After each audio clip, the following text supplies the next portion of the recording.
Pemirsa, kita jumpa kembali dalam Zooming with Primus. 2 hari lagi kita memasuki tahun baru 2021. Pertanyaan utama di penghujung tahun adalah apakah tahun depan lebih baik dari tahun ini? Apakah pandemi COVID-19 bisa dikendalikan lewat vaksinasi dan disiplin menerap protokol kesehatan?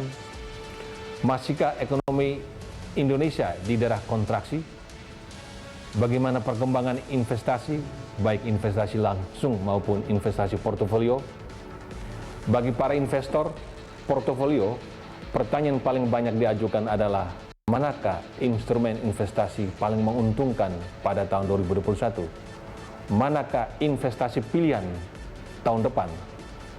Dan untuk membahasnya, topik investasi pilihan tahun 2021 telah bersama kami 3 narasumber yang kompeten di bidangnya. Pertama, Pak Hasan Zain Mahmud adalah mantan dirut PT Bursa Efek Indonesia dan PT Bursa Berjangka Jakarta yang kini menjadi mentor Investa. Ada Edwin Sebayang, Head of Research dari MNC Sekuritas. Dan terakhir adalah Andreas Kenny, Equity Research Manager dari PT BRI dan Reksa Sekuritas. Selamat siang Pak Hasan. Selamat siang Pak Pri. Ya, selamat siang Pak Edwin dan selamat siang Pak Kenny.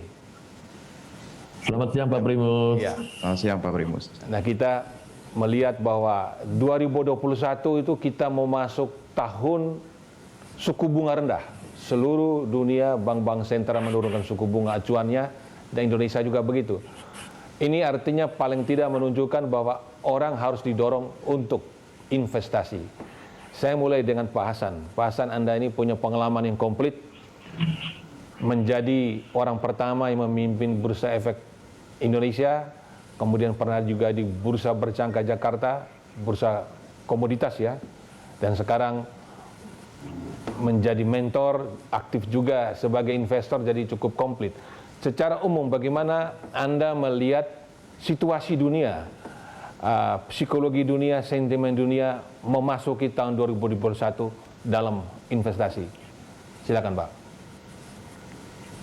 Suara Pak Primus tidak begitu putus-putus gitu. Pak. Saya bisa ulangi lagi. Bisa saya ulangi lagi secara singkat. Bagaimana kondisi investasi dunia ya dalam situasi suku bunga rendah tahun depan ini? Ini bagaimana Pak Hasan melihat sentimen dari para investor, para pengelola dana, manajer investasi? Kira paling intinya adalah hampir semua prediksi ekonomi oleh para pakar dan lain-lain berangkat dari asumsi apakah COVID bisa diatasi atau tidak. Nah, saya tidak berkompetensi, jadi kita ikutin aja asumsi bahwa tahun 2021 COVID sudah bisa diatasi. Dengan demikian banyak faktor yang sangat positif. Antara lain seperti Anda sebutkan tingkat bunga rendah, bahkan negatif. Termasuk di Indonesia saat ini saya kira rekor terendah sepanjang sejarah. Kemudian stimulus yang membanjir baik fiskal maupun moneter. Ini ditambah perkiraan ekonomi yang membaik, maka sebenarnya ini merupakan katalis besar bagi peningkatan investasi, terutama investasi risiko di saham. Saya kira begitu. Iya, Pak Edwin, pertanyaan yang sama Pak. Ini kan kita melihat bahwa walaupun ada varian baru dari COVID-19, tetapi vaksinasi sudah dimulai. Inggris sudah mulai, Jerman mulai, dan Amerika secara demonstratif, presiden terpilihnya sudah disuntikan vaksin. Vaksinasi mulai, dan walaupun ada varian baru, tapi tetap dinyatakan bahwa vaksin baru ini bisa membunuh pandemi COVID-19 varian baru. Nah, ini artinya isu positif. Nah, bagaimana Anda melihat secara umum sentimen dunia, Pak Edwin? Baik Pak Primus, terima kasih. Jadi kalau saya menyambung dari pernyataannya Pak Hasan, saya ingin menambahkan, sebetulnya saya melihat dari sinyal The Fed, Pak Primus ya. Karena The Fed ini kelihatan masih akan banjir, likuiditas masih akan flash di market ya. Dan ada sinyal dari The Fed bahwa suku bunga rendah masih akan pertahankan sampai akhir tahun ya. Baru aja kemarin 900 miliar juga disetujui. Jadi kalau saya melihat ditambah tadi dengan pernyataan Pak Hasan, jadi tahun depan ini memang kelihatannya dana masih akan banjir, dan dana masih banjir itu nanti pasti akan lari ke ke bursa saham dan bursa komoditas. Nah, itu yang mungkin jadi sinyal positif bagi pelaku pasar di global market, Pak. Iya. Kemudian Pak Andreas, Pak, ini kan isu positif bahwa Presiden Donald Trump yang sebentar lagi akan memindahkan tongkat estafetnya kepada Joe Biden sudah menandatangani dana khusus untuk menangani COVID 900 miliar dolar, itu kan besar sekali ya. Nah, ini bagaimana dampaknya kepada sentimen investor-investor dunia dan khususnya investor Indonesia, Pak? Sebenarnya ini kalau kita lihat ini menarik dalam artian karena memang seperti yang dikatakan narasumber-narasumber sebelumnya bahwa memang liquidity di pasar dunia itu memang sangat besar sekarang. Dan tentunya Indonesia forecast growth-nya ke depan masih bagus, dan memang demografi kita juga masih muda. Tentunya ini akan meningkatkan potensi foreign flow dari negara-negara maju menuju pasar kita. Dan ini kembali lagi setelah COVID selesai, setelah kita sudah ada vaksinasi, di roll out di nasional, ini pasti akan meningkatkan selain sentimen pasar dan juga ekonomi secara real gitu. Real sektor juga kembali hidup, yang akan translate ke laporan keuangan emiten-emiten yang lebih baik. Yang sekarang rugi jadi positif lagi, yang mungkin tidak terpengaruh kembali growth-nya di atas 2019. Mungkin seperti itu. Ya, Pak Hasan, Anda cukup lama di bursa berjangka. Bagi investor di Indonesia itu komoditas itu kurang terlalu akrab ya, lebih ke saham.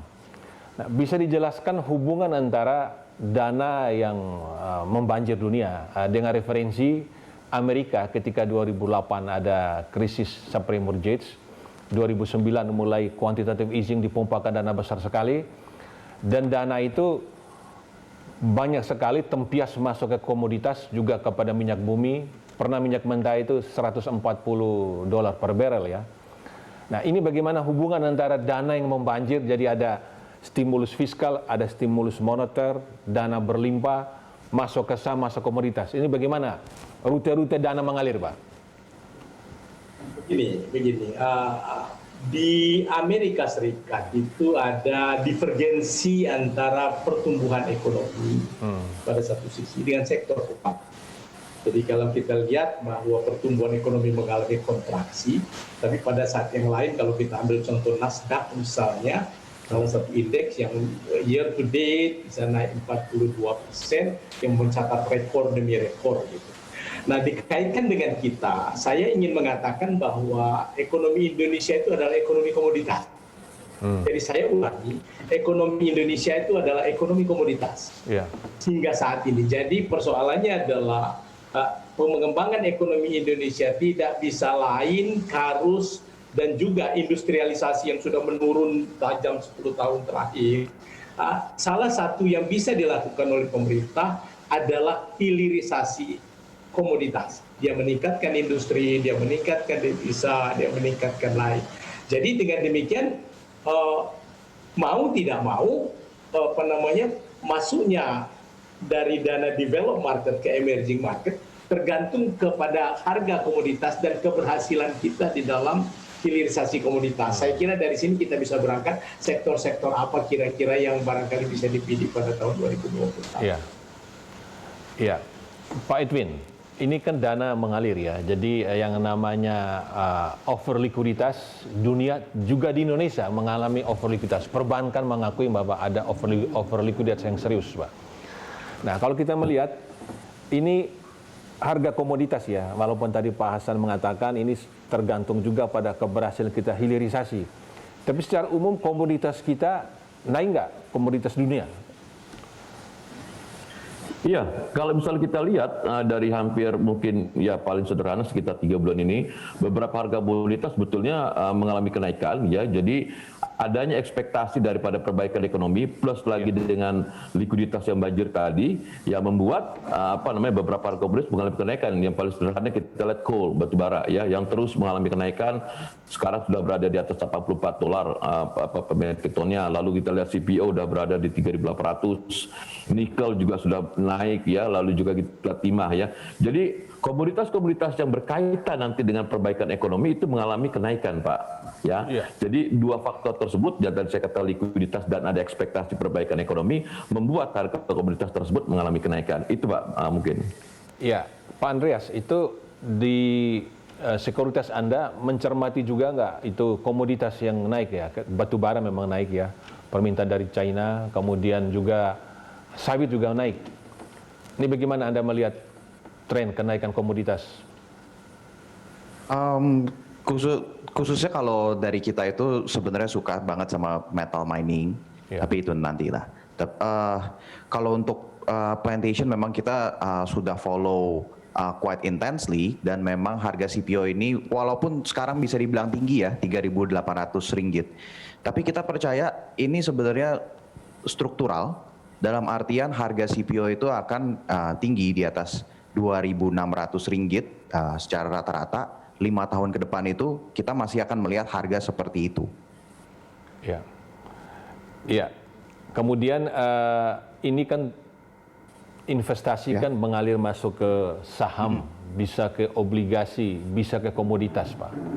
Nah, dalam kondisi over likuiditas tahun depan, ini sebetulnya lebih banyak kemana, Pak? Tahun depan, Pak Hasan, lebih banyak komoditas kah, ke ekuitas kah, ataukah ke surat utang, Pak? Indonesia itu salah satu negara yang yield obligasinya paling tinggi di dunia. Jadi kita bisa melihat kalau kita bandingkan katakanlah 10 tahun treasuries yang jadi benchmark di Amerika Serikat, sekarang 0,9, sementara kita masih di atas 6. Kalau rupiah stabil apalagi menguat, maka mereka akan terus masuk memompahkan uang untuk membeli surat berharga negara. Tetapi ketika ekonomi bertumbuh dan mereka percaya pada potensi, pasti akan ada pergerakan. Ada pergerakan dari fixed income ke arah yang resikonya lebih tinggi, ekuitas. Jadi ketika ekonomi mengalami kontraksi, mereka akan berlari kepada fixed income, tetapi begitu ekonomi mengalami ekspansi kembali, mereka akan masuk lagi. Jadi saya kira kalau secara kuantitatif tentu saja SPN lebih besar. Tapi perimbangan ini akan berubah di tahun 2020. Jadi pada tahun 2020 ya, yang sebentar lagi akan kita lewat. Ini tahunnya surat utang, Pak Hasan ya? Tahun ini 2020 ini. Betul. Karena surat utang pemerintah naik tajam, tapi pemerintah kan tidak punya pilihan lain, Pak. Tidak punya pilihan lain ketika expenditure pemerintah naik, sementara sumbernya turun. Jadi mau tidak mau defisit anggaran harus diperbesar, dan akibatnya akumulatif utang juga akan terlalu besar. Nah, investor yang saham pada tahun ini memang mengalami rugi ya, paling tidak ya. Saya tidak, Pak. Saya tidak, Pak. Saya dapat saya baca di Facebook Anda tadi, tergantung pada jenis saman yang dipegang ya. Wah, tadi saya lihat bahwa pegang Antam ya, komoditas juga naik ya. Memang walaupun secara umum indeks harga saham gabungannya itu turun cukup serius, kalau kita lihat dari titik terendah itu pada bulan Maret ya, sekitar tanggal 24 Maret ya, 3.900 ya IHSG. Sekarang udah naik sekitar 52% ya. Tetapi masih minus ya. Nah, secara umum orang mengalami minus ya, itu IHSG masih minus, LQ45 minus, tapi individu-individu tertentu yang mengalami kenaikan serius. Gini Pak, kalau saya boleh interupsi, sebenarnya salah satu sektor yang paling siklikal itu adalah energi dan logam.